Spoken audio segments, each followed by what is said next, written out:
जय कुंज बिहारी।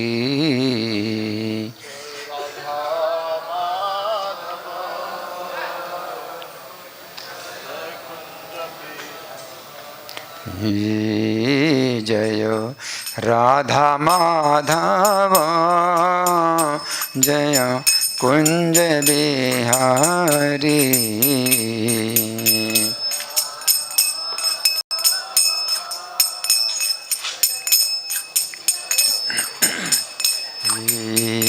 जय गोपी जन वल्लभ जय गिरिवर धारी। जय हो।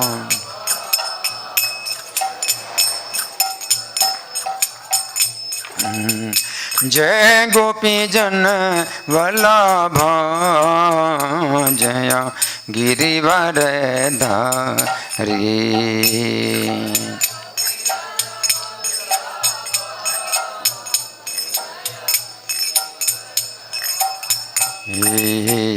जय यशोदानंदन जय ब्रज जन रंजन।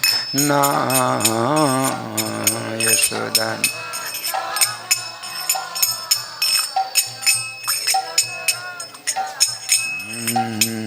जय यशोदानंदन जय ब्रज जन रंजन।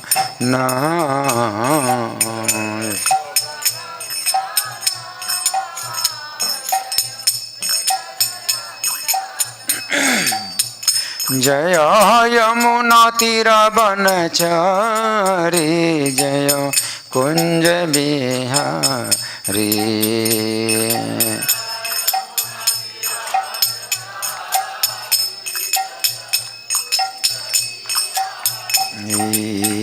जय यमुना तीर बनचरी जय कुंज बिहारी।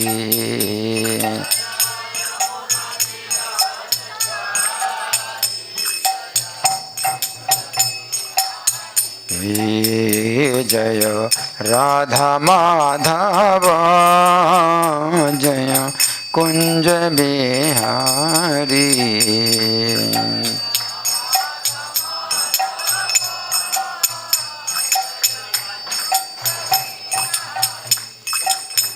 जय राधा माधव जय कुंज बिहारी।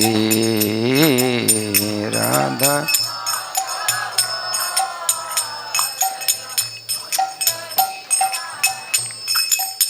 नित्य गौर हरि बोल हरि बोल हरि बोल हरि बोल।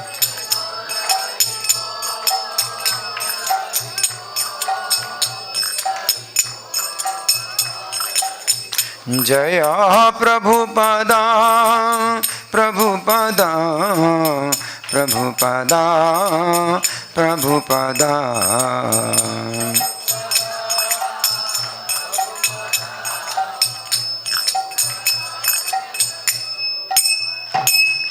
जय ओम विष्णुपाद परमहंस परिव्राजकाचार्य अष्टोत्तर श्री श्रीमधीश डिवाइन ग्रेस अभय चरणारविंद भक्ति वेदांत स्वामी श्रील प्रभुपाद की जय। नेत लीला प्रविष्ट ISKCON founder acharya saviour of the whole world Srila Prabhupada की जय। नामाचार्य हरिदास ठाकुर की जय। प्रेम से कहो श्री कृष्ण चैतन्य प्रभु नित्यानंद श्री अद्वैत गदाधर श्रीवासादि गौर भक्त वृंद की जय। श्री श्री राधा श्याम सुंदर ललिता विशाखा गोप गोपिका श्याम कुंड राधा कुंड गिरि गोवर्धन की जय। श्री श्री गौरनिताई की जय। श्री श्री कृष्ण बलराम की जय। समवेत भक्त वृंद की जय। अनंत कोटि वैष्णव वृंद की जय। इस्कॉन वर्तमान आचार्य वृंद की जय। श्री कात्यायनी व्रत महामहोत्सव की जय।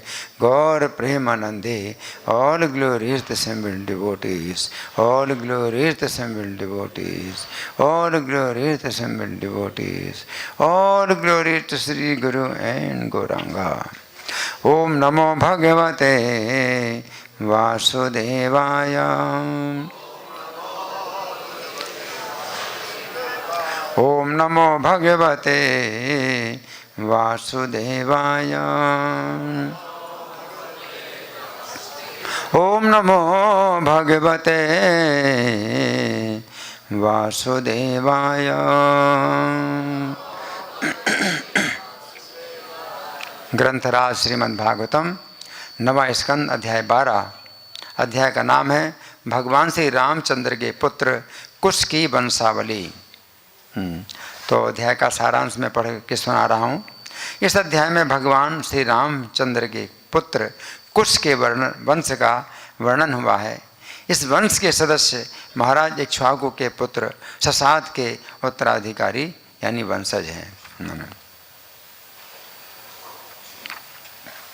भगवान श्री रामचंद्र के वंश में उनके पुत्र कुश के पश्चात क्रमशः अतिथि, निषध, नभ, पुंडरीक, क्षेमधनवा, देवानेक, अनीह, पारियात्र, बलस्थल, वज्रनाभ, सगण तथा विधृति उत्पन्न हुए।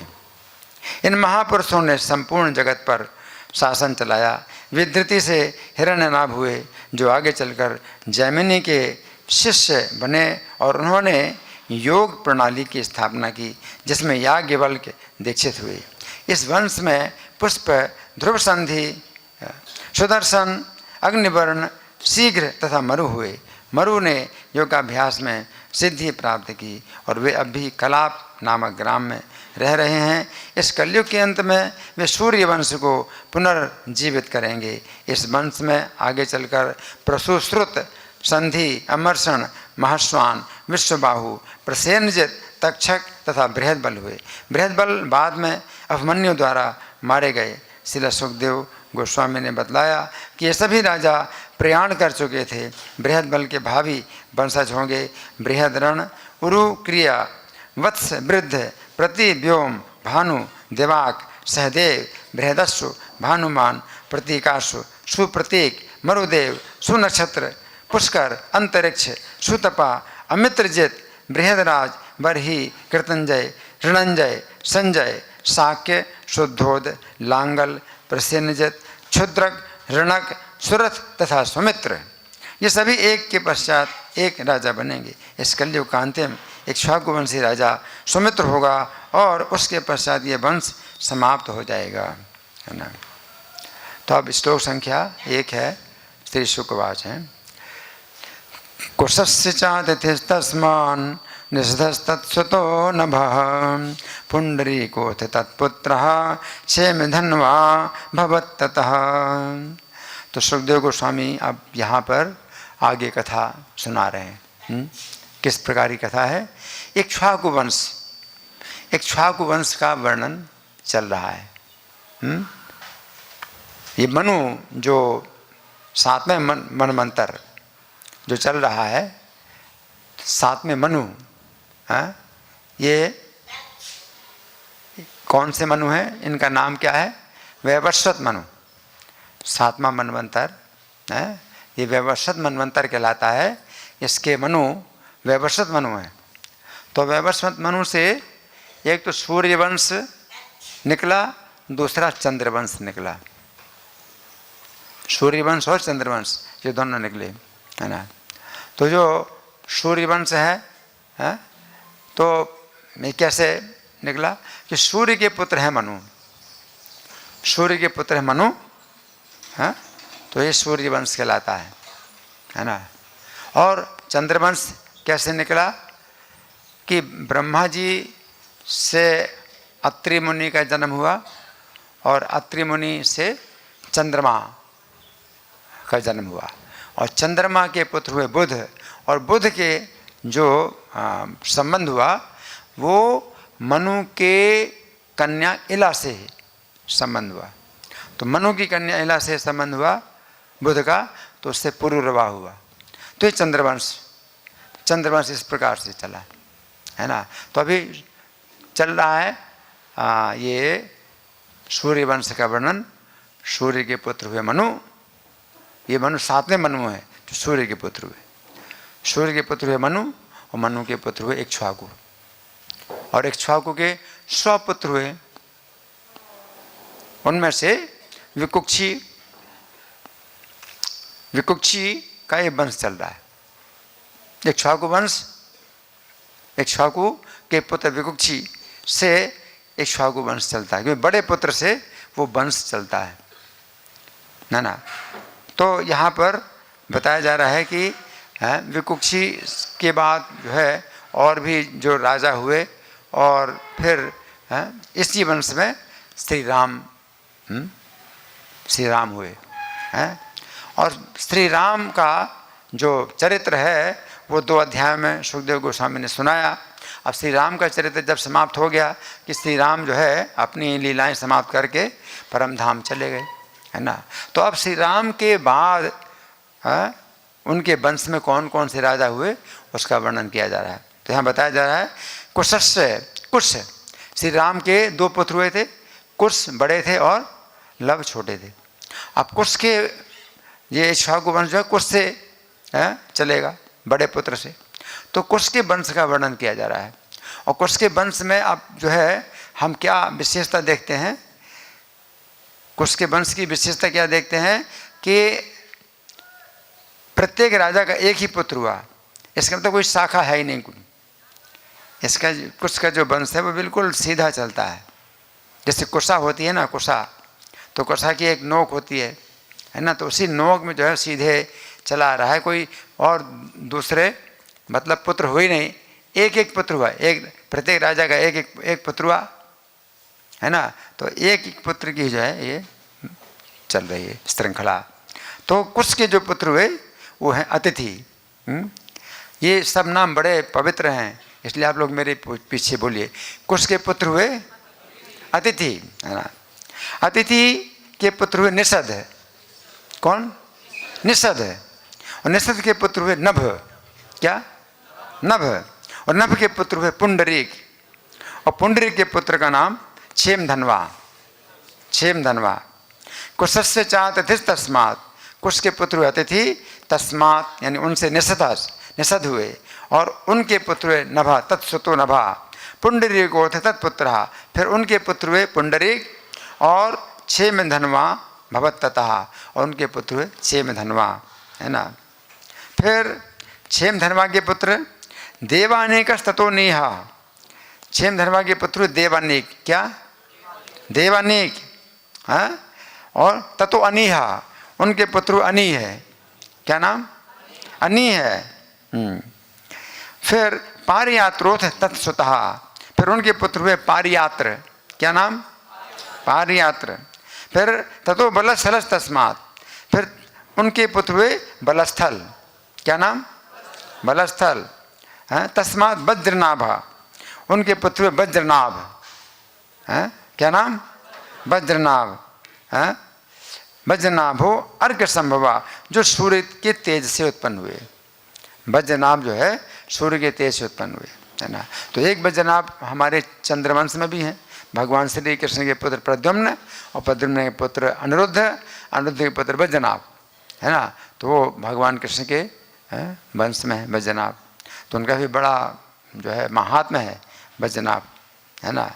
तो उन वज्रनाभ ने जो है शांडिल्य मुनि की कृपा से भगवान के सब लीला स्थलियों की स्थापना की। कि भगवान श्री कृष्ण जब अपने परम धाम चले गए तो भूमि भी चली, जो 84 कोष की भूमि गोलोक धाम से आई थी, तो जब भगवान चले तो भूमि भी चली गई। तो जो लीला स्थलियाँ हैं वो भी सब चली गई, अब सब लुप्त हो गया, है ना।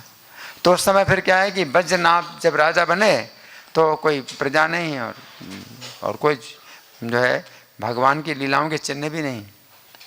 तो शांडिल्य मुनि की कृपा से वज्रनाभ ने जो है फिर उन स्थानों में भगवान की लीलाओं के अनुसार नाम रखे, उन स्थानों के नाम रखे और उन स्थानों के चिन्ह भी बनवाए, जैसे राधा कुंड, श्याम कुंड, जहाँ राधा कुंड थे, जहाँ श्याम कुंड थे, वहाँ राधा कुंड श्याम कुंड बनवाए कि भूमि चलेगी। जब भूमि चलेगी तो सब वो जो है लीला स्थलियाँ भी चलेंगी। हाँ, तो इस तरह से वज्रनाभ का बड़ा महात्म्य है।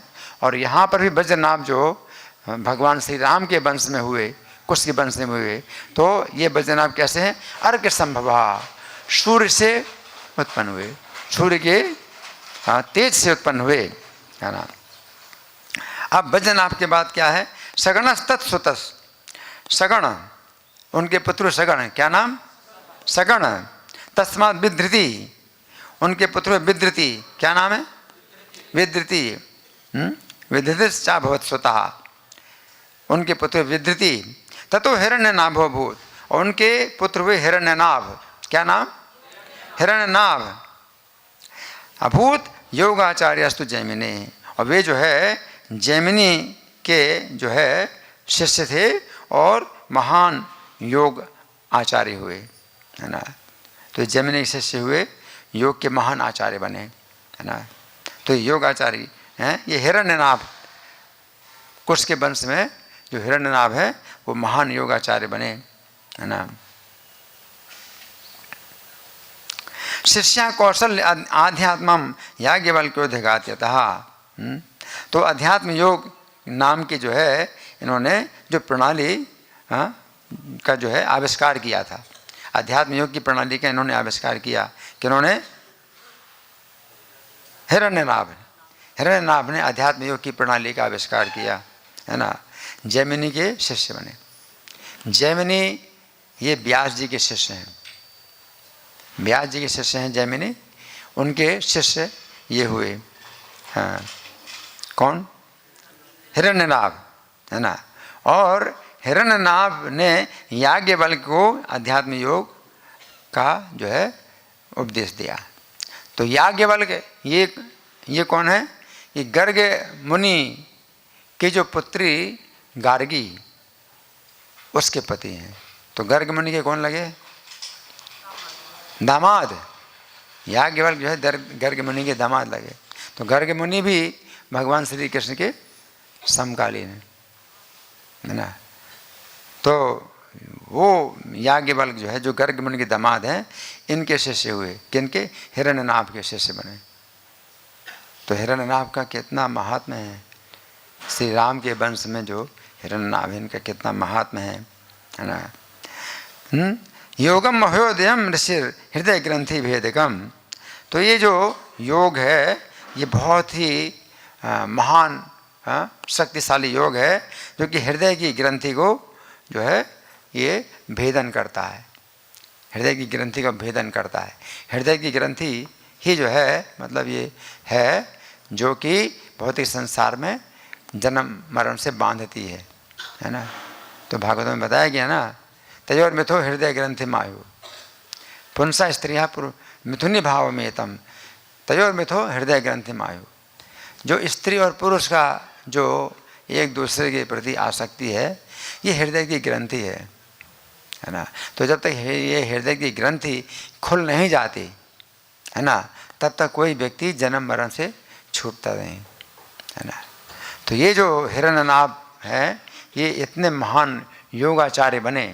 आजकल की तो बहुत से योगाचार्य हैं, तो योगाचार्य नाम है उनका, लेकिन वो जो है वास्तव में योग नहीं जानते, वो तो केवल कुछ आसन ही सिखाते हैं। आसन के द्वारा ही जो है कुछ बीमारियां ठीक करते हैं, और उसी को ही आजकल योग माना जाता है और वो योगाचार्य कहलाते हैं। लेकिन ये योगाचार्य जो हिरण्यनाभ योगाचार्य हुए, इतने महान इन्होंने जो है योग का आविष्कार किया कि हृदय की ग्रंथि को खोल दें। हृदय की ग्रंथि खुल जाए, है ना, तो फिर जो जीवात्मा है वो स्त्री पुरुष के आकर्षण से मुक्त होकर के भगवान के प्रति आकर्षित होता है। जैसे कहा गया है, कामी ही नारी प्रियारी जिमी लोभी प्रिय जिमी धाम तिमि रघुनाथ है निरंतर प्रिय लागो मोहि राम। कि कामी को जैसे स्त्री प्यारी होती है ना, लोभी को जैसे धन प्यारा होता है, उसी प्रकार से हे श्री राम तुम मुझे प्रिय लगो, है ना। तो जब हृदय ग्रंथि खुलेगी और स्त्री के प्रति जो आसक्ति खत्म होगी, तब भगवान के प्रति जो है वो आसक्ति बन सकती है। तो हृदय ग्रंथि खोलना बहुत आवश्यक है ना। और हिरण्यनाभ जो है ये इतने महान राजा हुए। भगवान श्री राम के वंश में जितने राजा हैं ये सब जो है, ये समझिए कि ये वैकुंठ वासी हैं, सब वैकुंठ वासी हैं। लेकिन ये हिरण्यनाभ ऐसे राजा हुए जो दूसरों को भी वैकुंठवास दे सकते थे। तो योगाचार की जो विशेषता है हिरण्यनाभ की वो ये है कि याज्ञवल्क्य तक के गुरु बने। अब सोचिए कि हिरण्यनाभ तो क्षत्रिय हैं और याज्ञवल्क्य हैं ब्राह्मण, इतने बड़े जो है मुनि हैं याज्ञवल्क्य मुनि, लेकिन वो भी जो है इनके शिष्य बने, राजा के शिष्य, है ना। तो बहुत बड़ी बात है ये। तो यहाँ पर बताया गया हिरण्यनाभ जो है ये योगम महोदयम ऋषिर हृदय ग्रंथि भेदन भेदकम पुष्पो हिरण्यनाभस्य। फिर हिरण्यनाभ के पुत्र हुए पुष्प, क्या नाम, पुष्प, ये सब राजा है। ध्रुव संधि ततो भवत, फिर उनके पुत्र हुए ध्रुव संधि, क्या नाम, ध्रुव संधि उनके पुत्र हुए। सुदर्शन अथा अग्निवर्ण, फिर उनके पुत्र हुए सुदर्शन, क्या नाम, सुदर्शन। और अथा अग्निवर्ण, उनके पुत्र अग्निवर्ण, क्या नाम, अग्निवर्ण। शीघ्र तस्य, और उनके पुत्र हुए शीघ्र, क्या नाम, शीघ्र। और मरु तस्य मरुः सुतः, और उनके पुत्र हुए मरु, क्या नाम, मरु, है ना। तो ये मरु, अब इनकी जो है विशेष बात है जो कि बताई जा रही, ये मरु, है ना। तो ये समझिए कि श्री राम के बाद जो है कुश से प्रारंभ करके मरु तक की 20 पीढ़ियाँ हैं। श्री राम के नीचे कुश से लेकर के मरु तक की 20 पीढ़ियाँ हैं। कितने, 20 पीढ़ियाँ हैं। और एक के बाद एक राजा हुए, है ना। श्री राम का जो है जो अवतार हुआ ये 24वें त्रेता में हुआ। कौन सी त्रेता में, 24वें त्रेता में, है ना।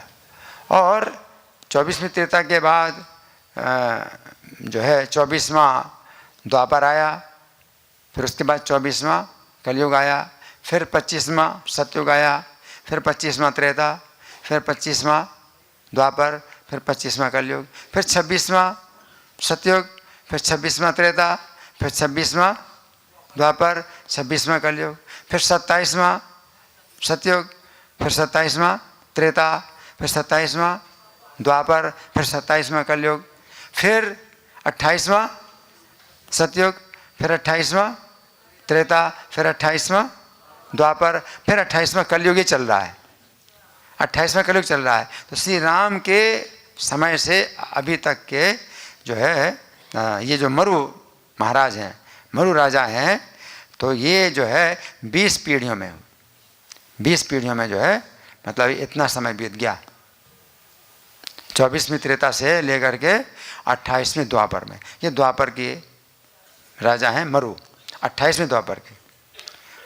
24वीं त्रेता में श्री राम थे, तो कुश भी उनके पुत्र 24वीं त्रेता में थे, है ना। अब आप कहेंगे कि इतना जो समय बीत गया, इतने समय बीत गया, तो इसमें केवल 20 ही राजा कैसे हुए। तो 20 ही राजा कैसे हुए, इसका जो अर्थ है ये समझ में आता है। कैसे कि जो कलयुग है, कलयुग के पहले एक राजा वो कलाप ग्राम में चले जाते हैं। प्रत्येक कलयुग के पहले एक राजा कलाप ग्राम में चले जाते हैं। जैसे ये द्वापर में जो है मरु महाराज हुए, तो कलाप ग्राम में है, अभी भी हैं। और कलयुग के बाद में जो सतयुग आएगा, 28वां 29वां सतयुग आएगा। 29वां सतयुग जब आएगा तो फिर ये जो है विवाह करेंगे और संतान उत्पन्न करेंगे। तो फिर मरु के बाद जो है वो अगली संतान वो आएगी, यानी 20वें के बाद 21वें पीढ़ी जो है मरु के बाद। तो कलयुग में वंश नष्ट हो जाता है ना। सूर्य वंश भी नष्ट हो जाता है, चंद्रवंश भी नष्ट हो जाता है। तो चंद्रवंश के जो महाराज देवापी हैं वो अभी कलाप ग्राम में हैं, और कलयुग के बाद जब सतयुग आएगा, कलयुग भी 4,32,000 साल का है। 4,32,000 साल जब बीत जाएंगे कलयुग के, सतयुग आएगा फिर। तो सतयुग में फिर महाराज देवापी भी विवाह करेंगे और संतान उत्पन्न करेंगे, तो चंद्रवंश फिर इस प्रकार आगे बढ़ेगा। और ये जो महाराज मनु है, मरु, क्या नाम, मरु, ये अभी कलाप ग्राम में है। तो इसको आप सुनिए, इनके बारे में बताया गया है।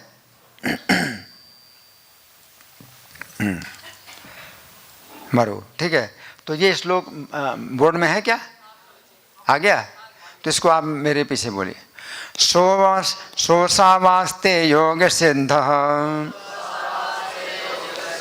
कलाप ग्राम स्थित कलेरन्ते सूर्यवंशम नष्टं भावयिता पुनः। सोसावास्ते योग सिद्ध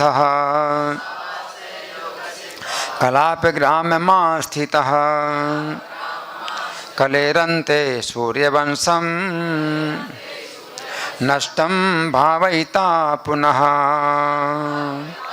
बोलिए।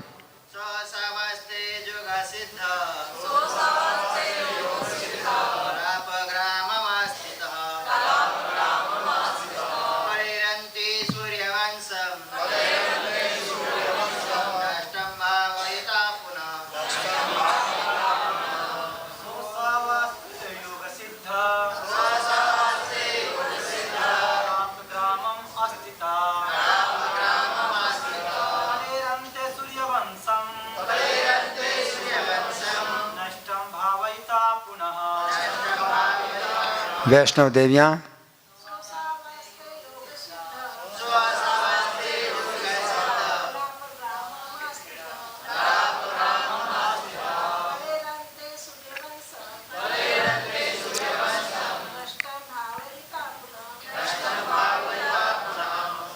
शब्दार्थ बोलिए। सह वह, असौ मरु नामक व्यक्ति, आस्ते अब भी है, योग सिद्ध योग शक्ति में सिद्धि प्राप्त, कलाप ग्रामम कलाप नामक गांव में, आस्थित अभी भी रह रहे हैं, कले इस कलयुग के अंत में, सूर्यवंशम सूर्यदेव के वंशज, नष्टम नष्ट होने पर, भावयिता पुत्र उत्पन्न करके शुरू करेंगे, पुनः फिर से। अनुवाद मेरे पीछे बोलिए। योग शक्ति में सिद्धि प्राप्त करके मरु अब भी कलाप ग्राम नामक स्थान में रह रहे हैं। यहाँ रह रहा है कहा गया ना, तो हमें आदरपूर्वक जो है शब्द प्रयोग करना चाहिए, रह रहे हैं। अंग्रेजी में तो वही होता है, ही इज़ लिविंग, तो इसमें अंतर नहीं पड़ता है कि आप छोटा बड़ा का कुछ अंतर नहीं। लेकिन जो अपने सम्मानित हैं उनकी रह रहा है ना कह करके हम क्या कहेंगे, रह रहे हैं, है ना। तो हिंदी में अनुवाद जो किया है जिसने भी, तो उसमें जो है इतना मतलब विचार नहीं किया कि कोई व्यक्ति कितना सम्मानित है। तो ये जो है मरु नाम के जो राजा हैं, योग सिद्धि में, योग में सिद्धि, योग शक्ति में सिद्धि प्राप्त करके मरु अभी कलाप ग्राम नामक स्थान में रह रहे हैं। वे कलयुग की समाप्ति पर पुत्र उत्पन्न करेंगे, जिससे विनष्ट सूर्यवंश पुनः स्थापित होगा, है ना। अब हम सुनेंगे प्रभुपाद तात्पर्य में क्या लिखते हैं। श्रील प्रभुपाद की जय।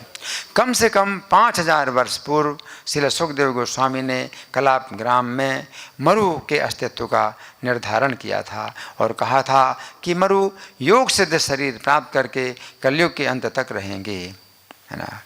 तो ये जो बात है वो मैंने आपको बताया कि चंद्रवंश में भी, आगे चंद्रवंश का भी वर्णन आएगा, तो चंद्रवंश में भी जो है देवापी, राजा देवापी शांतनु के जो है बड़े भाई, शांतनु तो भीष्म के पिता हैं, तो शांतनु के जो बड़े भाई देवापी, तो वो जो है कहाँ है, कलाप ग्राम में ही है। तो कलाप ग्राम जो है एक ऐसा स्थान है जहाँ कोई व्यक्ति मतलब रह सकता है और बहुत अधिक लंबे समय तक रह सकता है। तो कलयुग के अंत में फिर जो है, अब कलापग्राम अगर कोई जानता हो तो बताए, हाथ उठाए। कलापग्राम जानते हैं कोई है? अच्छा, तो वो हो सकता है अलग हो। कलापग्राम में जो है ऐसे महापुरुष रह रहे हैं जो कि कलयुग के अंत में फिर सतयुग में वो जो है अपना कार्य शुरू करेंगे। तो महाराज मनु जो है कलापग्राम में अभी रह रहे हैं, है ना। कलापग्राम देवापी जो संतनु के बड़े भाई, है ना। तो संतनु के बड़े भाई देवापी, उन्होंने विवाह नहीं किया, उन्होंने विवाह नहीं किया। संतनु ने विवाह किया तो चंद्रवंश आगे बढ़ा, लेकिन आगे चल करके चंद्रवंशी राजाओं में देवापी के बाद जो है सतयुग में जो संतान होगी वो चंद्रवंश की मतलब अगली पीढ़ी होगी। जबकि देवापी के जो है छोटे भाई संतनु, तो उनके पुत्र भीष्मदेव हुए। इस तरह से भी जो है मतलब वंश परंपरा चली। लेकिन जो है वो जो बड़े भाई देवापी हैं तो उनकी संतान इस बार तो नहीं हुई। इस युग में द्वापर में वो थे, द्वापर में उन्होंने विवाह नहीं किया, लेकिन कलापग्राम में है और विवाह करेंगे कब? सतयुग। और कलयुग के कितने साल हैं? 4,32,000 साल के बाद विवाह करेंगे वो। और सूर्यवंश चंद्रवंश आगे बढ़ेगा देवापी। तो इस तरह से जो 20 राजा है जो बताए गए ना, तो कलयुग में मतलब क्या है कि वो राजा जो होते हैं तो उनका फिर नाम आता ही नहीं। मरु ने इस बार भी विवाह किया क्योंकि उनका कोई भाई था ही नहीं कि जो विवाह करे, तो इन्होंने विवाह करके सूर्यवंश को आगे बढ़ाया। लेकिन सूर्यवंश जो है फिर कलयुग में समाप्त हो जाएगा। वो भी बताएंगे कितने राजा आगे चल करके होने वाले हैं, है ना। उस मरु के बाद भी 38 राजा होंगे, मतलब जो हुए हैं वो भी बताएं कि कितने राजा हो चुके हैं और फिर इनके बाद इतने राजा होंगे, तो कुल मिला के 38 राजा होंगे। लेकिन इनके नाम फिर आने वाले नहीं हैं। जब सतयुग आएगा तो सूर्यवंश के राजाओं में मरु के बाद फिर उसका नाम आएगा जो सतयुग में वो विवाह करके और पुत्र उत्पन्न करेंगे, है ना।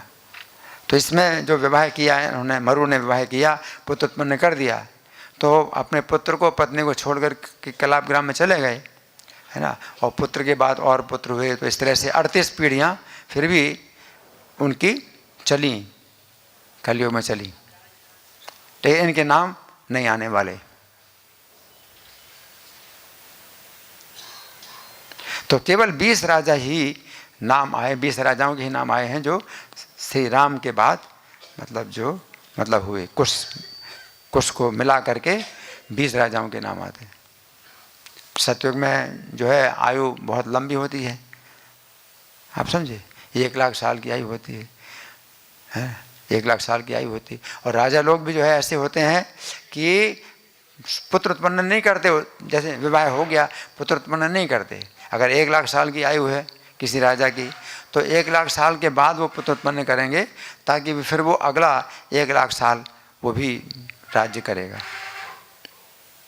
श्री राम का जैसे विवाह हुआ 15 साल की अवस्था में विवाह हुआ, तो पुत्र उत्पन्न थोड़ी किया उन्होंने। 10,000 साल के बाद उन्होंने लव कुश उत्पन्न किए सीता जी से, ब्रह्मचर्य का पालन किया। महाराज दशरथ की आयु 60,000 साल की थी, तो 60,000 साल तक उन्होंने पुत्र उत्पन्न नहीं किया।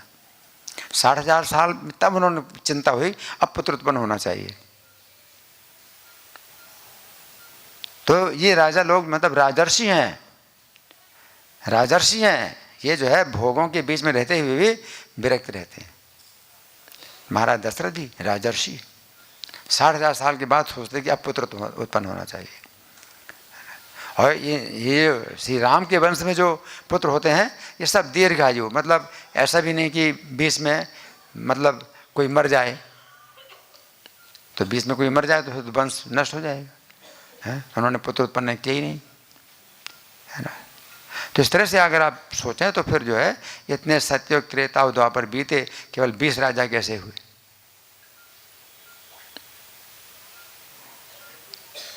तो ये पता चलता है। यहाँ प्रभुपाद जो है लिख रहे हैं, तो प्रभुपाद लिख रहे हैं कि सुखदेव गोस्वामी ने 5000 साल पहले कहा था कि मरु योग सिद्ध शरीर प्राप्त करके कलयुग के अंत तक रहेंगे। इस कलयुग को 4,32,000 वर्षों तक चलना है। ऐसी होती है योग शक्ति की सिद्धि। योग शक्ति की सिद्धि ऐसी होती है। श्वास को नियंत्रित करके सिद्ध योगी जितने काल तक चाहे जीवित रह सकता है। तो प्रभुपाद का ये कहना है कि हमारी श्वासों की संख्या निश्चित हुई है हमारे जीवन में कि हम कितनी श्वास लेंगे। एक दिन में हम 25,000 श्वास लेते हैं, है ना। तो 25,000 श्वास जो है एक दिन में लेते हैं, है ना। और इस तरह से पूरे जीवन काल में हमारी जब श्वासों की संख्या पूरी होती है तो हम शरीर छोड़ते हैं। तो श्वासों की संख्या निश्चित हो गई है हर व्यक्ति की, है ना। और अगर आप श्वास को रोक लें तो कई लोग जो है श्वास को रोकने का अभ्यास करते हैं, है ना। तो श्वास को रोक लेते तो आयु बढ़ जाती है ना। और कलाप ग्राम एक ऐसा स्थान है जहाँ श्वास रोकने की ज़्यादा सुविधा होगी, कुछ उस स्थान का भी कुछ प्रभाव होगा, है ना। तो ये जो है सिद्ध योगी श्वास को नियंत्रित करके सिद्ध योगी जितने काल तक चाहे जीवित रह सकता है ना। अगर श्वास रोक ली 10,000 साल तक श्वास रोक ली, है ना। तो विश्वामित्र ने भी तपस्या की थी, विश्वामित्र जी ने तपस्या की थी ऐसे ही श्वास को रोक करके। तो श्वास को ऊपर चढ़ा करके और फिर जो है उन्होंने मतलब रोक लिया श्वास को। इसको कुंभक प्राणायाम बोलते हैं। कुंभक का मतलब है कि जैसे घड़ा, तो जैसे श्वास भर लिया तो फूल जाता है शरीर, तो घड़े की तरह अपने शरीर को फुला लिया और श्वास को रोक लिया। तो इस तरह श्वास को रोक लिया, है ना। फिर दूसरी बार जब श्वास को रोका तो कैसे, रेचक के द्वारा, मतलब श्वास बाहर निकाल दी और अंदर नहीं जाने दिया, वो रेचक कहलाता है, रेचक प्राणायाम। ये तो बहुत कठिन है। श्वास को अगर अंदर आप खींच लें तो 5 मिनट तक भी आप जो है रोक सकते हैं श्वास को, लेकिन अगर श्वास बाहर निकाल दी तो 1 मिनट भी मुश्किल है रोकना। तो विश्वामित्र मुनि 1000 साल तक इस तरह से श्वास को बाहर निकाल के रेचक प्राणायाम किया, तब उनकी इंद्रियां वश में हुई, तब उनको जो है ब्रह्मर्षि जो पद मिला, क्षत्रिय से ब्राह्मण बनवाए, है ना। तो मैं ये बता रहा था कि प्रभुपाद यहाँ पर ये लिख रहे हैं कि कदाचित हम वैदिक साहित्य से ये सुनते हैं कि श्री व्यासदेव तथा अश्वत्थामा जैसे कुछ वैदिक कालीन महापुरुष अब भी जीवित हैं, है ना। तो ये प्रभुपाद बता रहे हैं वैदिक साहित्य। तो 7 चिरंजीवी हैं, अश्वत्थामा बलिर्व्यासो हनुमान चा विभीषण कृपा परशुरामश्च सप्तति चिरजीविनः। एक है अश्वत्थामा चिरजीवी, अश्वत्थामा, दूसरे बलि महाराज, और तीसरे व्यासदेव, और चौथे अश्वत्थामा बलिर्व्यासो हनुमान, चौथे हनुमान, 5वें विभीषण, 6वें कृपाचार्य और 7वें परशुराम, है ना। तो अश्वत्थामा अभी जीवित हैं, और अगले मनवंतर में वो सप्तऋषियों में से एक बनेंगे। अश्वत्थामा अभी जीवित हैं, और अगले मनवंतर क्या है कि अभी 12 करोड़ साल बीते हैं इस मनवंतर के, और 30 करोड़ साल का मनवंतर होता है। तो अश्वत्थामा जो है अभी इस मनवंतर के 18 करोड़ साल तक और जीवित रहेंगे। 18 करोड़ साल के बाद वे जो है पूरे मनवंतर, जो 8वां मनवंतर होगा 30 करोड़ साल का, उसमें वो सप्तऋषि बनेंगे अश्वत्थामा। तो कितनी लंबी आयु होगी इनकी, 18 करोड़ साल है और 30 करोड़ साल, कितना हो गया, कितना हो गया है, 48 करोड़ साल अश्वत्थामा, है ना। अश्वत्थामा बलिर, और बलि महाराज सुतरलोक में निवास करते हैं, तो वो उन्होंने तो इंद्र का पद छीन लिया था, तो वामन देव ने उनको जो है इंद्र पद से उतार लिया, और इंद्र की जो संपत्ति है उनसे ले करके अपने 2 पग में ही नाप करके इंद्र को दे दी, और बलि महाराज को सुतरलोक में रखा हुआ। लेकिन बलि महाराज की जो है उन्होंने बुकिंग कर दी है अगले मनवंतर के इंद्र के रूप में। तो बलि महाराज अगले मनवंतर के इंद्र बनेंगे, 8वें मनवंतर के इंद्र बलि महाराज बनेंगे,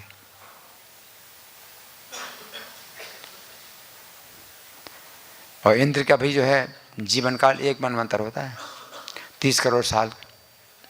अश्वत्थामा बल्लर व्यास हो और व्यासदेव, जो व्यासदेव जो हमारे है ना, जो कृष्ण द्वैपायन व्यास, जो सुखदेव गोस्वामी के पिता हैं व्यासदेव, पराशर मुनि के पुत्र हैं व्यासदेव, है ना। तो ये भी जो है चिरजीवी हैं, है ना। और अगले मनवंतर में मेरे ख्याल से सप्तऋषि भी बनेंगे। जो भी हो, कुछ है इनका भी बहुत बड़ा कार्य होगा व्यास जी का। अश्वत्थामा बल्लर व्यास, हनुमान जी हैं। तो हनुमान जी तो चिरंजीवी हैं। वो 24वें त्रेता में जब श्री राम का अवतार हुआ था, उस समय से अभी तक भी हनुमान जी हैं।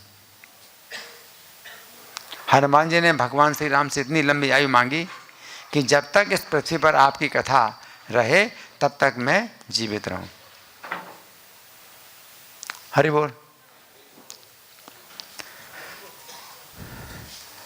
तो हनुमान जी ने श्री राम से कितनी लंबी आयु मांगी, जब तक आपकी कथा रहे पृथ्वी पर तब तक मैं जीवित रहूं। तो श्री राम की कथा तो जो है चलेगी ही, हमेशा चलेगी, है ना। तो पूरा कल्प, एक कल्प का मतलब क्या है कि 14 मनवंतर जब पूरे हो जाएं तो कल्प होगा।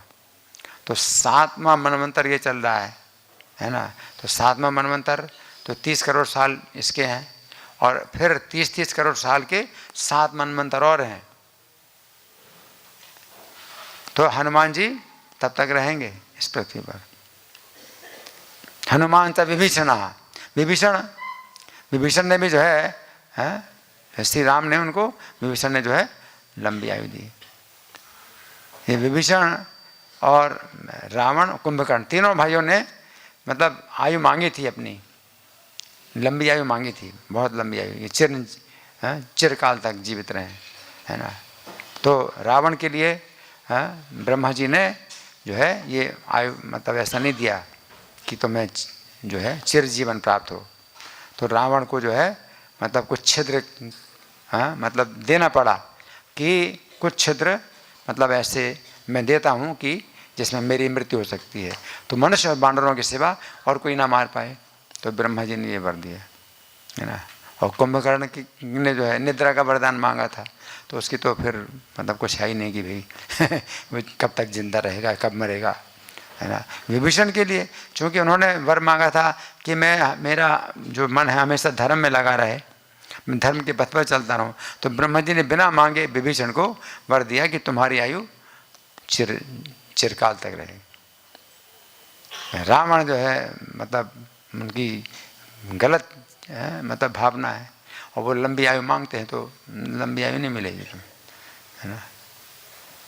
और कुंभकर्ण तो सोता रहेगा, तो निद्रा का वरदान मांगा तो सोते रहोगे, और कब मरोगे कुछ पता ही नहीं कब मरोगे, है ना।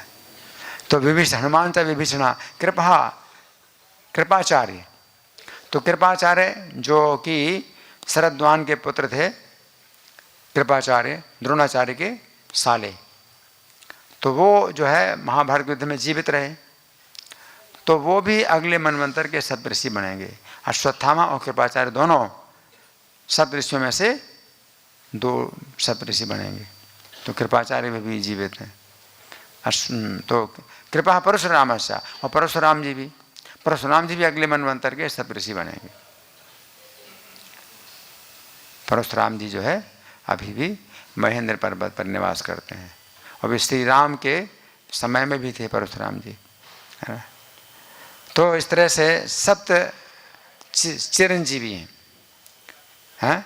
तो यहाँ प्रभुपाद बता रहे हैं कि कदाचित हम वैदिक साहित्य से ये सुनते हैं कि श्रील व्यासदेव तथा अश्वत्थामा जैसे कुछ वैदिक कालीन महापुरुष अभी जीवित हैं, या हमें ये पता चलता है कि मरु भी अभी जीवित हैं। कभी कभी हमें आश्चर्य होता है, एक मर्द शरीर इतने दीर्घ काल तक कैसे जीवित रह सकता है। इस दीर्घ आयु की व्याख्या यहाँ योग सिद्ध शब्द में निहित है। योग विधि में सिद्ध हो जाने पर मनुष्य जितने काल तक चाहे जीवित रह सकता है, किंतु कोई तुच्छ योग सिद्ध का प्रदर्शन सिद्धि नहीं कहलाता है। तो यहाँ प्रभुपाद क्या बताते हैं कि योग सिद्ध जो है बहुत लोग होते हैं, लेकिन वो तुच्छ योग सिद्ध हैं, तुच्छ योग सिद्ध हैं। तो वो अपनी सिद्धियों का प्रदर्शन करते हैं। तो कई प्रकार से अपनी सिद्धियों का प्रदर्शन करते हैं, जैसे कि उनको जो है एक बॉक्स के अंदर बंद कर दिया, ताला भी लगा दिया और बॉक्स से बाहर निकल आते हैं। तो सिद्धियां तो है उनके पास, है ना। जैसे अणिमा सिद्धि है, अणिमा सिद्धि तो बॉक्स के अंदर बंद कर दिया और उनका शरीर इतना छोटा कर लेते हैं कि वो जो है कहीं से भी बॉक्स का जो है जहाँ से भी हवा निकलने का रास्ता होगा, छोटा सा भी छिद्र होगा, हवा निकल सकती है तो उससे वो बाहर निकल आते हैं। तो ऐसी सिद्धियां का प्रदर्शन करते हैं, लेकिन उनकी आयु इतनी लंबी नहीं होती, फिर उनका शरीर छूट जाता है। तो प्रभुपाद के समय में एक जो है योग सिद्ध थे, BM सरकार, तो उनके पास भी कुछ सिद्धियां थी, है ना। तो प्रभुपाद को जो है वो दिखाने आए थे अपनी सिद्धियां। तो प्रभुपाद के जो है उन्होंने सिर में सिक्का रखा है और ऐसे ऐसे सिर में किया तो प्रभुपाद के मुंह से सिक्का निकल आया। तो इस तरह से तो प्रभुपाद जो है प्रभावित नहीं हुए। प्रभुपाद ने कहा कि आपके पास ये सब सिद्धियां तो हैं, लेकिन क्या आपके पास ऐसी सिद्धि है कि आप बुढ़ापा और मृत्यु को आप गायब करो। आपने सिक्का गायब कर दिया है, सिक्का हाथ में लिया और गायब कर दिया, ऐसे किया, गायब हो गया। तो प्रभुपाद ने कहा कि आप गायब करो, अपनी बुढ़ापे को गायब करो, मृत्यु को गायब करो, कर सकते हो? बोले नहीं कर सकते। तो प्रभुपाद ने कहा तुमसे बड़ा जादू मेरे पास है, मैं बुढ़ापे और मृत्यु को गायब करने वाला हूँ। तो प्रभुपाद ने जो बताया बुढ़ापे मृत्यु को गायब करने का तरीका, तो वो शरीर तो फिर भी छोड़ा, प्रभुपाद ने शरीर फिर भी छोड़ा और बुढ़ापा मृत्यु को गायब कर दिया, आध्यात्मिक शरीर प्राप्त कर लिया। एक विधि तो ये भी है, लेकिन दूसरी विधि ये भी है, इस भौतिक शरीर में भी जो है वो बुढ़ापे और मृत्यु को जो है वो रोक लेते हैं और दूर कर देते हैं। आता तो फिर भी है, लेकिन फिर भी योग सिद्धि के द्वारा वो उसको काफ़ी दूर कर देते हैं, लंबी आयु कर लेते हैं। तो ये योग सिद्धि, तो ये योग सिद्धि जो है बड़ी योग सिद्धि है। जहाँ प्रभुपाद लिख रहे हैं किंतु कोई तुच्छ योग सिद्धि का प्रदर्शन सिद्धि नहीं कहलाता। यहाँ पर सिद्धि का एक जीवंत उदाहरण मिलता है। योग सिद्ध व्यक्ति जितने समय तक चाहे जीवित रह सकता है ना। अब इसके आगे अब हम सुनेंगे कि वंश आगे बढ़ रहा है। तो ये पूरा अध्याय मैं समाप्त करूँगा क्योंकि तात्पर्य नहीं प्रभुपाद का, तो हम पूरा अध्याय समाप्त कर रहे हैं, है ना। तस्मात् प्रसुश्रुतस्तस्य है, तो उनके पुत्र हुए प्रसुश्रुत। किनके पुत्र हुए? मरु के, है ना। जो कि सतयुग में वो विवाह करेंगे और पुत्र उत्पन्न करेंगे तो उसका नाम आएगा मरु के बाद, समझ गए। लेकिन मरु ने जो है जो पुत्र उत्पन्न किया वो इस कलयुग में चलेंगे, तो ये कलयुग के लिए है। प्रसुश्रुत है, मरु के पुत्र हुए। तस्य संदेश, उनके पुत्र हुए संधि है। तस्य अपि अमर्षण, उनके पुत्र हुए अमर्षण। महस्वान तत्सुतस्तस्मा, और महस्वान अमर्षण के पुत्र हुए महस्वान। तस्मात् विश्वबाहु, उनके पुत्र हुए विश्वबाहु अजायत उत्पन्न हुए, है ना। तो मरु के पुत्र हुए प्रसुश्रुत, क्या नाम बोलो? प्रसुश्रुत। और प्रसुश्रुत के पुत्र हुए संधि, क्या नाम? संधि। उनके पुत्र हुए अमर्षण, क्या नाम? अमर्षण। उनके पुत्र हुए महास्वान, क्या नाम? उनके पुत्र हुए विश्वबाहु, विश्वबाहु, है ना। फिर तथा प्रसेनजित तस्मात्, उनके बाद हुए प्रसेनजित, क्या नाम है? प्रसेनजित। तस्मात् तक्षको भविता पुनः, और उनके बाद हुए तक्षक, क्या नाम? तक्षक, है ना। ततो बृहद बलो, उनके पुत्र हुए बृहद बल, क्या नाम? बृहद। यस्तु पित्रा ते समरेहतः, जिनको कि तुम्हारे पिता ने युद्ध में मार दिया था। तो बृहद बल जो कुश के वंश के राजा बृहद बल थे, वो महाभारत के युद्ध में आए थे, अयोध्या के राजा थे, और वो मारे गए अभिमन्यु के द्वारा। लेकिन वंश फिर भी चलता रहा क्योंकि उनके पुत्र हो चुके थे। तो बृहद बल के जो पुत्र हुए, बृहद बल के, तो बृहद बल के जो पुत्र हुए वो आगे चल करके होंगे। तो सुखदेव गोस्वामी कहते हैं आगे चल करके बृहद बल के भी वंश में कुछ लोग होंगे। तो वो जो है कितने होंगे? एते ही इक्ष्वाकु भूपाला अतीता शृण्वनागतान। तो इतने तो इक्ष्वाकु वंश के राजा हो चुके हैं कि सुखदेव गोस्वामी परीक्षित को सुना रहे हैं। तो महाभारत के युद्ध 36 साल पहले ही तो हुआ था, जिसमें कि बृहद्बल मारे गए। तो सुखदेव गोस्वामी कहते हैं कि इतने राजा तो हो चुके हैं बृहद्बल तक, है ना। फिर अतीता शृण्वनागतान, ये तो अतीत हो चुके हैं, अब आगे जो आएंगे उनको सुनो। बृहद्बल से भविता पुत्रो नामना बृहद्रण। तो बृहद्बल के पुत्र राजा बनेंगे बृहद्रण। तो अपने पुत्र को उत्पन्न करके बृहद्बल मारे गए, तो वो राजा अब जो है जब बड़ा होगा तो राज्य करेगा, अयोध्या का राज्य करेगा। तो क्या नाम है उसका? बृहद्रण। बृहद्रण। उरुक्रिया सुतस्तस्य, उरुक्रिया उनके पुत्र, क्या नाम? उरुक्रिया। तस्य वत्स वृद्धो भविष्यति, उनके पुत्र होंगे। वत्स वृद्ध, क्या नाम? होंगे, है ना, भविष्यति। प्रतिव्योमस्ततो भानुर, और प्रतिव्योम होंगे उनके पुत्र, क्या नाम? प्रतिव्योम। ततो भानुर, उनके पुत्र होंगे भानु। देवाकु वाहिनीपति, और उनके पुत्र होंगे देवाकु, देवाक, है ना, जो कि वाहिनी, जो बहुत बड़े सेनापति होंगे, महान सेनापति होंगे, देवाक। सहदेव ततो वीर, उनके पुत्र होंगे सहदेव। ये सहदेव दूसरे हैं, महाभारत काल में एक तो पांडवों के जो है भाई सहदेव हैं, एक भाई, और दूसरे जरासंध के पुत्र हुए सहदेव, है ना। लेकिन ये तीसरे सहदेव जो होंगे। सहदेव ततो वीरो, तो उनके पुत्र होंगे सहदेव, और सहदेव से होंगे बृहदस्व, अतः वीरो बृहदस्व, वीर बृहदस्व, मतलब बहुत वीर, तो वीर जो है उपाधि है।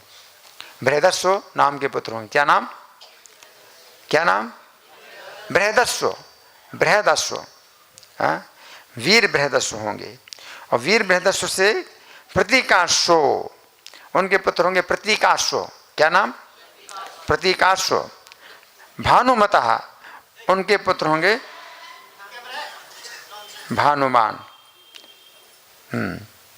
भानुमता, भानुमान से प्रतीकाश्व, हाँ, भानुमान से प्रतीकाश्व, और प्रतीकाश्व नाम के, और प्रतीकाश्व के पुत्र होंगे सुप्रतीक, क्या नाम है?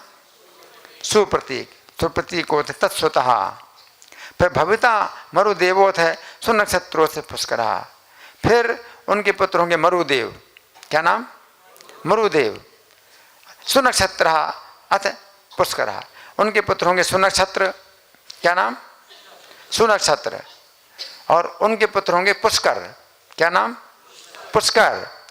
तस्य अंतरिक्ष तत्पुत्र, उनके पुत्र होंगे अंतरिक्ष, क्या नाम? अंतरिक्ष।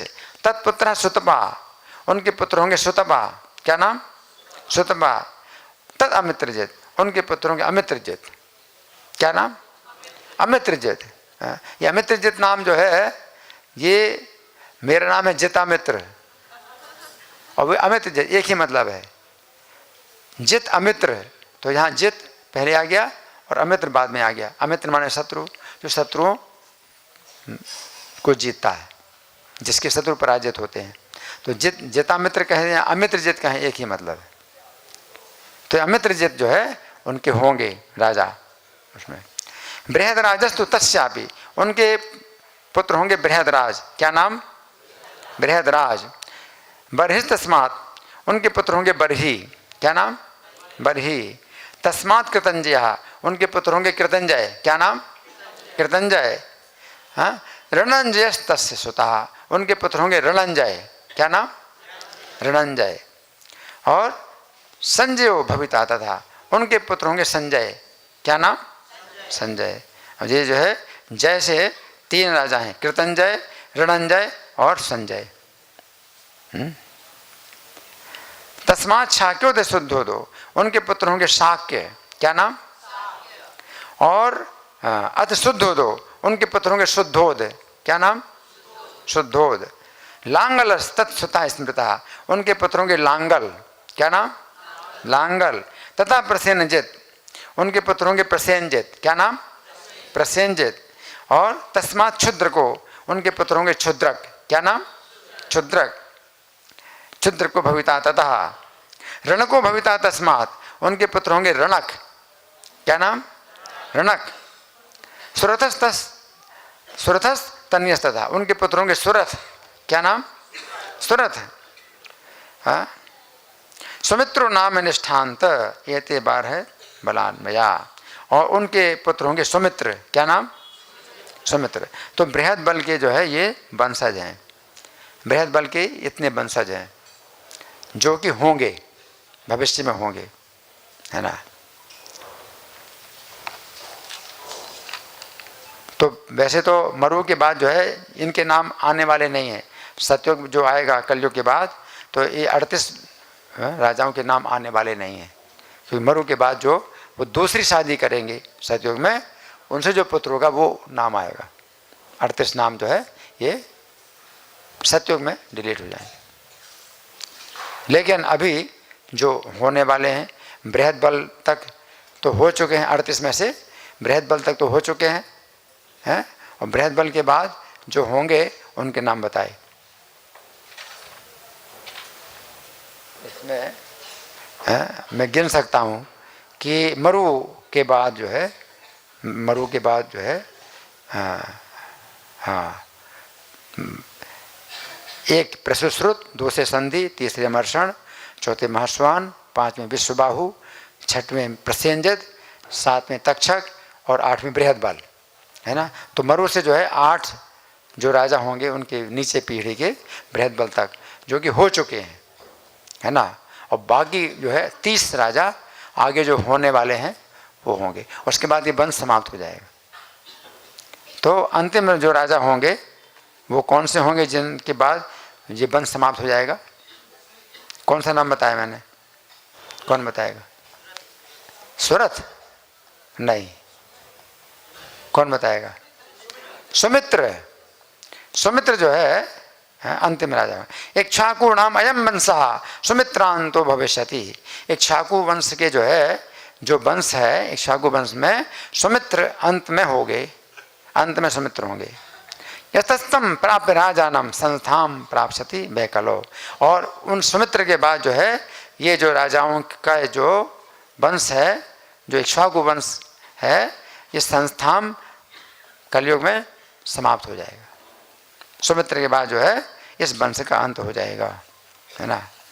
इस प्रकार श्रीमद् भागवतम के 9वें स्कंद के अंतर्गत भगवान श्री रामचंद्र के पुत्र कुश की वंशावली नामक 12वें अध्याय के भक्ति वेदांत तात्पर्य पूर्ण हुए। हरि बोल।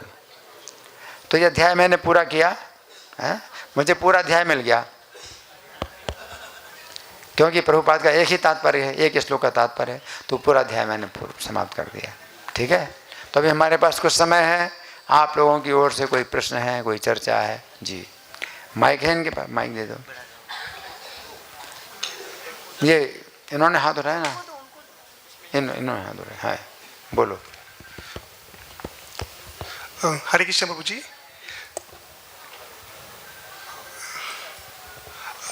प्रभु जी, आपने बताया कि जो बलि महाराज थे उन्होंने, वो तो अगले मनवंतर में इंद्र बनने वाले हैं। हाँ।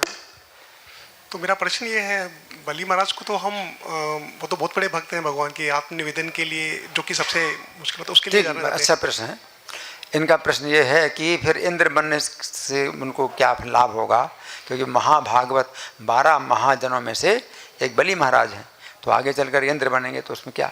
देखिए, पहले उनकी इच्छा थी इंद्र बनने की, तो वो इच्छा पूरी नहीं हुई, तो भगवान जो है भक्त की इच्छा का जो है क्या करते हैं, उसको जो है सुरक्षित रखते हैं।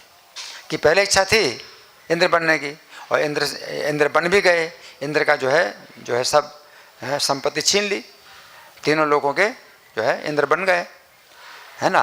तो भगवान वामन देव ने जो है अपनी चतुराई से, चालाकी से उनका जो है संपत्ति ले गए, तीनों लोगों की संपत्ति इंद्र को दे दी। तो उनको तो जो है बलि महाराज को तो बहुत प्रसन्नता हुई कि इतनी संपत्ति जो है लेकर के भगवान मेरे बन गए, तो इससे बड़ा मतलब इतना सस्ता सौदा और क्या हो सकता है भगवान को प्राप्त करने का। ये तो बहुत सस्ता सौदा है कि भगवान ने मेरा पूरा जीवन भी ले लिया, पूरी संपत्ति भी ले ली 3 पग में, और भगवान मुझे मिल गए। अब भगवान उनके रक्षक हैं, उनके द्वारपाल हैं, तो इतना सस्ता सौदा क्या हो सकता है।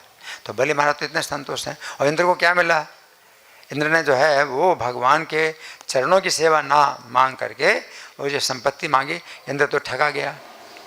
भगवान को दे करके, इंद्र ने भगवान को दे करके संपत्ति, इंद्र की संपत्ति ले ली और उसने भगवान को मुझे दे दिया। तो कितना जो है उसका नुकसान हुआ और मेरा कितना लाभ हुआ। तो बलि महाराज तो इसमें जो है इतने संतुष्ट हैं, इतने हर्षित हैं, भगवान उनके अपने हो गए। लेकिन भगवान फिर भी, अब भगवान अगर अपनी इच्छा से करते हैं तो जो भी करते हैं, उनको राजा बनाए या भिखारी बनाए, उनको फिर कोई मतलब फ़र्क नहीं पड़ता। और बस आप मेरे हैं और मैं आपका हूँ, बाकी जो है आप मुझे जैसे चाहो वैसे रखो, ठीक है ना। तो ये स्थिति। तो प्रभु जी उनको इंद्र बनकर उनको क्रम मुक्ति की तरफ तो नहीं जाएंगे वो? इंद्र न, वो इंद्र हैं, वो जो है भगवान के भक्त हैं, तो वो जो है मतलब महाभागवत की स्थिति में है, ठीक है ना। उन्हें कुछ करने की जरूरत नहीं है, ठीक है। हाँ जी, हाँ माता जी। हरे कृष्ण प्रभु जी, जी। बहुत सुंदर वंशावली का आपने हमें मार्गदर्शन किया। जैसे भगवान श्री रामचंद्र जी की जो वंशावली है, कुश लव कुश जो, तो कुश महाराज जो है उनके ने का जो पीढ़ी का बताए, आज तक कलयुग तक सुमित्र करके जो महाराज है वहाँ तक उनकी वंशावली है, कुश के पुत्र। तो महाराज प्रभु जी, तो ये आज हम जो महाराज के, तो ये लुप्त है क्या? जैसे कि आज कलयुग में महाराज जो है प्रख्यात नहीं है, जैसे जब ने क्या सतयुग आएगा तब यानी कि उनकी वंशावली का नाम होगा। अभी तो इसमें मैं ये बता रहा हूँ कि उसको जो है सूर्य वंश में जो है मरु तक जो है आप समझो कि वो वंशावली है। आगे सतयुग जब आएगा, आगे सतयुग आएगा तो मरु महाराज जो है फिर जो पुत्र उत्पन्न करेंगे वो वंश में आगे चलेंगे। और ये जो पुत्र हैं ये भी वंश के तो हैं, लेकिन इनके नाम नहीं आएंगे, इनके नाम नहीं आएंगे, है ना। तो ठीक है ना। या क्या कुछ आपका क्या प्रश्न है? नहीं, बस यही पूछना था प्रभु जी कि बस उनका यानी कि जैसे नाम नहीं आएगा भाई, पूर्ण कलयुग समाप्त होते तक नाम नहीं आएगा, जब अगला सतयुग आएगा तब उनके वंशावली का नाम आगे बढ़ेगा। नहीं, अभी तो उनका नाम आ रहा है। हाँ। अभी तो उनका नाम आ रहा है। और कलयुग समाप्त होने तक उनका नाम आएगा। और 38 में जो राजा सुमित्र हैं इनका नाम आएगा। लेकिन जब सतयुग आएगा तो फिर जो है मरु जो है वो विवाह करेंगे, दूसरा विवाह करेंगे और पुत्र उत्पन्न करेंगे। तो फिर वो वंश इस तरह से चलेगा जो कि कहीं टूट नहीं रहा, ठीक है ना। हाँ माता जी, और माता जी हैं जी। माता जी हरे कृष्ण प्रभु, आपके श्री चरणों में दंडवत प्रणाम। मुझे ये पूछना था कि जैसे आपने बताया अश्वत्थामा आगे चलकर सप्तऋषि बनेंगे, तो अश्वत्थामा की जो हिस्ट्री हम देखते हैं, जैसे उन्होंने सारे पांडवों के पुत्रों का भी वध किया और ब्रह्मास्त्र भी चला, तो अगर देखा जाए तो अपराधियों में अच्छा प्रश्न है माता जी का, अच्छा प्रश्न है। अश्वत्थामा का जो है जो रोल है, अभिनय है, एक प्रकार से खलनायक का है, दुर्योधन है की तरह है। अश्वत्थामा की ये भावना है, दुर्योधन का ही मित्र, दुर्योधन का प्रिय करने के लिए 5 पांडवों के जो है पुत्रों का भी वध कर दिया उसने, और सोते हुए जो है सब सैनिक मार डाले, पूरी सेना का विनाश किया। अश्वत्थामा का ये है ना। तो ये अश्वत्थामा का ये जो कार्य है तो ये बड़ा निंदा का है, बड़ी निंदा की बात है अश्वत्थामा के लिए। लेकिन यहाँ तो इसलिए निंदा नहीं उसकी की जाती है अश्वत्थामा की, क्योंकि उसके पिता जो द्रोणाचार्य थे, उसके पिता द्रोणाचार्य थे, है ना। तो अपने पिता के प्रति उसकी बहुत जो है भावना थी, आदर की भावना थी। और द्रोणाचार्य का वध क्यों किया गया, कैसे किया गया कि अश्वत्थामा मारा गया, अश्वत्थामा मारा गया, ये बता करके द्रोणाचार्य ने जो है अपना युद्ध बंद कर दिया, तो द्रोणाचार्य को मारा गया। तो अश्वत्थामा जो है इस प्रकार से अगर वो कर रहा है तो उसको दोष नहीं लग रहा। लेकिन अश्वत्थामा मारा गया, ये द्रोणाचार्य को जो इस प्रकार से जो युद्ध बंद करने के लिए उनको जो है कारण बनाया, तो भगवान कृष्ण स्वयं इसके पक्ष में थे, तो उसमें भी कोई दोष नहीं, क्योंकि भगवान कृष्ण सब कारण बताते हैं कि ये उचित कारण है।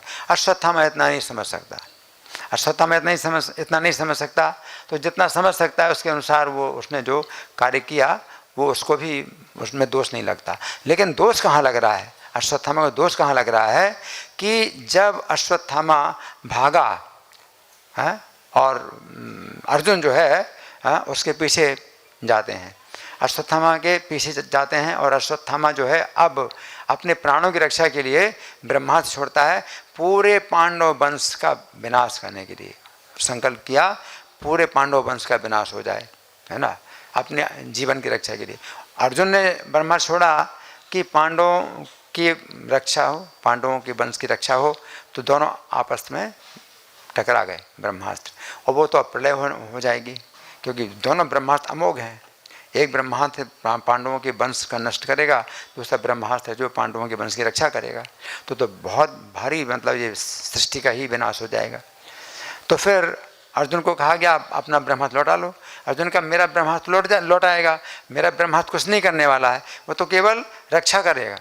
अश्वत्थामा को बोलो अपना ब्रह्मास्त्र लौटाए। अब अश्वत्थामा बोला मैं तो ब्रह्मास्त्र नहीं लौटा सकता, मेरे पास शक्ति नहीं, मैं लौटाऊंगा तो मैं मारा जब मुझे मार देगा ब्रह्मास्त्र। अश्वत्थामा ने कहा मैं इतना कर सकता हूँ कि पांडवों के वंश की रक्षा होगी, लेकिन बीज नष्ट हो जाएगा, यानी परीक्षित जो गर्भ में है उसको नष्ट करेगा। अब ये जो है जो अश्वत्थामा का ब्रह्मास्त्र है वो परीक्षित को नष्ट करता है, और भगवान जो है उसकी रक्षा करते हैं। अश्वत्थामा को जो है फिर भगवान ने कहा तुमको जो है बाल हत्या, गर्भ हत्या का जो दोष लगेगा वो तुमको भोगना पड़ेगा, ये भोगना पड़ेगा, और ये भोगना पड़ेगा। 5000 साल तक तुम्हारे सिर से खून की धारा बहती रहेगी, और इस धारा में तुम जो है इतनी बदबू तुमको मिलेगी कि तुम भागते रहोगे। कितना कष्ट, गर्भ हत्या। तो गर्भ हत्या, और भगवान ने उसको जीवित भी कर लिया, भगवान ने जीवित भी कर लिया उसको, लेकिन उसको जो है गर्भ हत्या का दोष लगा। तो ये सोचिए गर्भ हत्या कितना बड़ा दोष है। इसलिए प्रभुपाद ने इतनी निंदा की, गर्भ हत्या की बहुत निंदा की, हमेशा बोलते। और गर्भ हत्या जो है आजकल जो हो रही है बहुत बहुत निंदा की बात है, ठीक है ना जी। फिर भी उनको चिरंजीवी होने का आशीर्वाद हाँ, तो वो है क्योंकि अश्वत्थामा में जो है मतलब कुछ ऐसे गुण थे जो कि द्रोणाचार्य से प्राप्त हुए। तो अब जो है अश्वत्थामा का जो है जो दोष है वो दूर हो जाएगा इससे। जो ये जो कर्म गर्भ हत्या का कर्म है, इसी जीवन में वो उसका दोष दूर हो जाएगा, ठीक है ना जी। हाँ जी बोलिए, माइक किसके पास? नहीं एक, अच्छा टाइम हो गया, ठीक है धन्यवाद। हाँ देखिए एक व्यक्ति एक ही प्रश्न कर सकता है क्योंकि ज़्यादा प्रश्न कर नहीं सकते, और समय समाप्त हो गया। तो अब जो है आप लोग जो है बाद में प्रश्न कर सकते हैं, या फ़ोन के द्वारा प्रश्न कर सकते हैं, या एक दूसरे से प्रश्न करके उत्तर प्राप्त कर सकते हैं, जैसे भी हो कर सकते हैं। ग्रंथराज श्रीमद् भागवतम की जय, श्रील प्रभुपाद की जय।